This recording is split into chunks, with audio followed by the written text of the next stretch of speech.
Currently, Bangladesh has been promoted less developed country to developing country. What's your view on it? Well, Bangladesh has been working very hard on prosperity, increasing its trade, and we know that it has increased by 7.65%.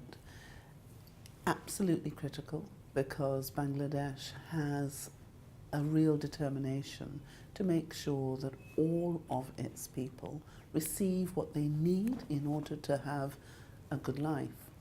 We've been talking about how we do that. And if you look at the world trade figures, it's clear that we had slow growth over the last few years, and Bangladesh worked really hard. When the World Bank interrogated those figures, because we almost flatlined, we had about 2% growth, and then it grew to 3.7. When they interrogated the figures, what they discovered is the countries who had invested in their human capital were the ones who did best. So we have been looking at how we do that as a Commonwealth family. And we know that if we invest in our human rights, if we give our people equality, if we give them opportunity, if we make sure that women are empowered, that young people receive the skills that they need to explore the genius that they have, our countries become richer. And so I have watched with great interest the work that's been done in Bangladesh on women's empowerment and on youth. And we just had a program here in Bangladesh bringing young people from right the way across Bangladesh, from different religions, from different regions together.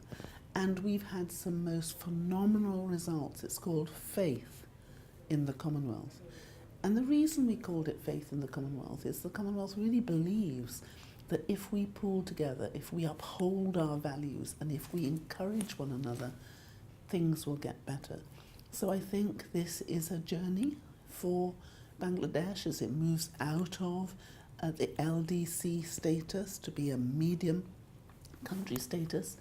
And that's happening to a number of countries in our Commonwealth. And we at the finance ministers meeting are going to talk about how countries do that, because one of the problems that some of our countries are finding is when they move from the less developed country status to a medium country status, they lose the facility to get very cheap and preferential rates when it comes to loans.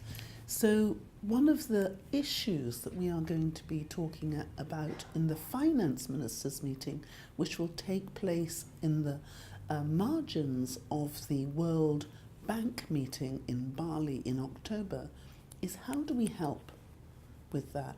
So we know that there's celebration about moving from the less developed, but we also know sometimes there's a bit of anxiety.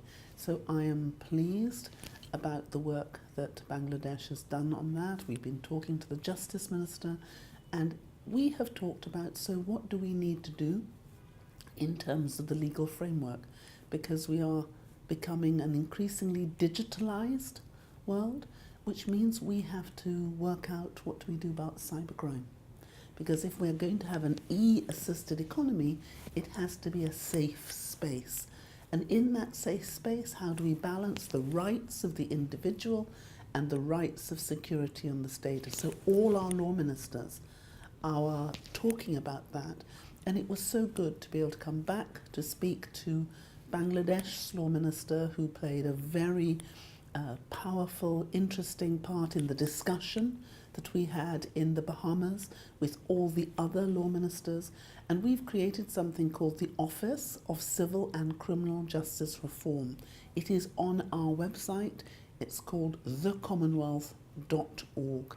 And all the 53 ministers from the 6 different regions of the Commonwealth are coming to work together to share knowledge and to share experience, so that we have a truly fair, open, balanced but effective system which honours the rights of the individual but also protects the state and protects all of us, therefore, to make sure that when we use our digital instruments, we do so safely. So you have already mentioned about women empowerment, but also I would like to say that for the last few decades, the position of Bangladeshi women have been changed.